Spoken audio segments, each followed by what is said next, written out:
Hello everyone, welcome back to my YouTube channel. This is me Ananya and I come back with my yet another productive study vlog. So without any further ado, let's get started. Yes guys, it is 30th of April and आज के दिन थी हमारी PTM मतलब parents teacher meeting. तो उसमें हमें जाना था, तो फिर मैं सुबह थोड़ा पढ़ नहीं पाई थी। ये पीटीएम से आने की बात की सारी क्लिप्स हैं, तो मैं आपको बताती हूँ सबसे पहले पीटीएम में क्या हुआ। बस पीटीएम में उन्होंने हमें ये बताया था कि जो हमारे PD1 हैं वो स्टार्ट होने वाले हैं 10 मई के बाद, कभी भी हो सकते हैं। अभी हमें डेट शीट वगैरह नहीं दी गई है, बस इतना बताया कि आपके PD1 होने वाले हैं, तो आपको उसके अकॉर्डिंगली प्रिपेयर करनी है। और वही सारे सब्जेक्ट्स में पहले के मतलब फर्स्ट चैप्टर ही आएंगे एंड यस। तो अब मैं यहाँ पर कर रही थी, पीटीएम से आने के बाद मैं पढ़ने बैठी थी और आई थिंक टाइम हो रहा था, मैं 8:30 9 बजे के करीबन बजने वाले थे, मतलब 9 बजने वाले थे। तो यहाँ पर मैं कर रही हूँ अपना फिज़िक्स का चैप्टर 4 का लेक्चर 4 ले रही हूँ। अगर आपने मेरी प्रीवियस शॉर्ट्स देखे तो उसमें मैंने बता दिया था कि मैंने आज लेक्चर 3 लिया है, 4 लिया है। तो यहाँ पर मैं अपना 4 ले रही थी एंड आज इसमें सर बताए थे analytical method of subtraction of vector. And अभी तक मेरे को ये चैप्टर समझ में आ रहा है और मेरे को ये चैप्टर ठीक ठीक लग रहा है। इसमें मतलब हार्ड पार्ट अभी नहीं आया है। न्यूमेरिकल्स वगैरह में थोड़ा सा अटकती हूँ मैं, पर अगर सर की वीडियो देख लेती हूँ तो फिर बाद में मेरे को समझ आ जाता है। एंड यहाँ पर मैं एनसीईआरटी को लाइन बाय लाइन रीड नहीं कर रही हूँ, बिकॉज मैंने बहुत बार नोटिस करा है कि जो सर अपनी वीडियो में कॉन्सेप्ट्स वगैरह बताते हैं वो सिमिलर होते हैं HC वर्मा की बुक से। तो मैंने अब क्या करना स्टार्ट करा है, मतलब मैं साइड में HC वर्मा की बुक ओपन करती हूँ और फिर साथ में उसके साथ लेक्चर देखती हूँ, तो मेरे को और अच्छे से समझ आता है। जो मेरे कॉन्सेप्ट्स हैं वो और अच्छे से खुल जाते हैं। और अपना लेक्चर देने के बाद मैं अब यहाँ पर सॉल्व करी थी उसी से रिलेटेड DPP जो सर्व करवा रहे थे। एंड उसमें सर ने बहुत सारे क्वेश्चंस करवाए थे जो बेस्ड थे सब्ट्रैक्शन और एडिशन ऑफ वेक्टर्स पे। एंड यस, आप मेरे को कमेंट करके बताना कि आप फिजिक्स पे कौन से वाले चैप्टर पे चल रहे हो। मैंने तो अभी अपना चैप्टर नंबर 3 को थोड़ा स्किप करा हुआ है, उसका मिडिल पार्ट ही करा था, आधा पार्ट मैंने छोड़ दिया था। एंड अब मैं मूव ऑन कर रही हूँ चैप्टर 4 पे।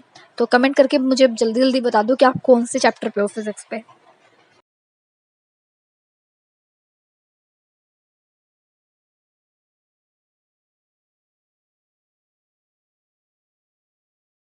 एंड यस गाइस, उसको करने के बाद अब मैं यहाँ पे कर रही हूँ केमिस्ट्री। एंड केमिस्ट्री में अगेन मैं अपने एनसीईआरटी के क्वेश्चंस को रिवाइज कर रही हूँ। ऐसा नहीं है कि मैंने मतलब आपको ऐसा लग रहा होगा मैं प्रीवियस अपनी सारी वीडियो से कहे जा रही हूँ कि मैं केमिस्ट्री के क्वेश्चन कर रही हूँ, केमिस्ट्री के क्वेश्चन कर रही हूँ। But wait, let me explain. तो मैं यहाँ पे क्या कर रही हूँ, मैंने जो मुझे पता है कि मेरी केमिस्ट्री में कॉन्सेप्ट थोड़े से वीक है, थोड़े से नहीं बहुत ज़्यादा वीक है। तो इसलिए मैं यहाँ पर अब क्या कर रही हूँ, मैंने उस दिन एनसीईआरटी के अपने सारे क्वेश्चंस कर लिए थे, न्यूमेरिकल्स वगैरह सब कर लिए थे। अब मैं इनको फिर से एक बार गो थ्रू कर रही हूँ कि जिससे मेरे दिमाग में अच्छे से बैठ जाए और मैं इनको मतलब भूलूँ ना, क्योंकि मस्ट होते हैं एनसीईआरटी को पहले सॉल्व करना।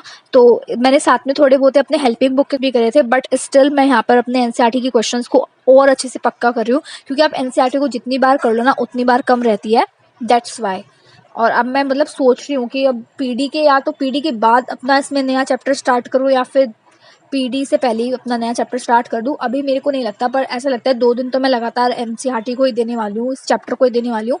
एंड सोच रही हूँ लाइब्रेरी से इसके लिए एक बुक भी इशू करवाऊँ अपने स्कूल से, क्योंकि मैंने एज सच कोई बुक परचेज़ नहीं करी थी केमिस्ट्री के लिए और मैंने सिर्फ लैपटॉप में डाउनलोड करी हुई थी। बट यार वो इजी नहीं होता है, बार बार लैपटॉप खोलो और उसमें वो PDF वगैरह देखो। तो मैंने लाइब्रेरी में अपनी स्कूल की पता करा था, तो मैम ने बोला था उनके पास हेल्पिंग बुक रखी है प्रदीप वगैरह की। तो मैंने सोचा चलो कल 0 पीरियड वगैरह जब होगा तो मैं वो लेकर आऊँगी और उसके बाद इसमें से क्वेश्चन प्रैक्टिस करूँगी।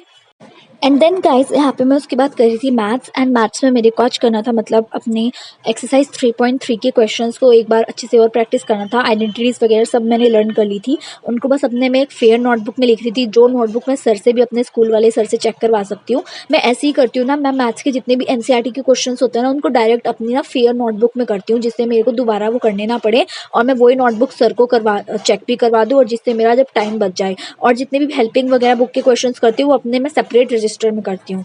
तो कभी कभी मैं इसमें भी कर लेती हूँ, इंपॉर्टेंट क्वेश्चन जो होते हैं मैं अपने रफ रजिस्टर में भी करती हूँ, घर वाले रजिस्टर में। और जो मेन क्वेश्चन जो सर होमवर्क में देते हैं वो सीधा अपने फेयर रजिस्टर में करती हूँ।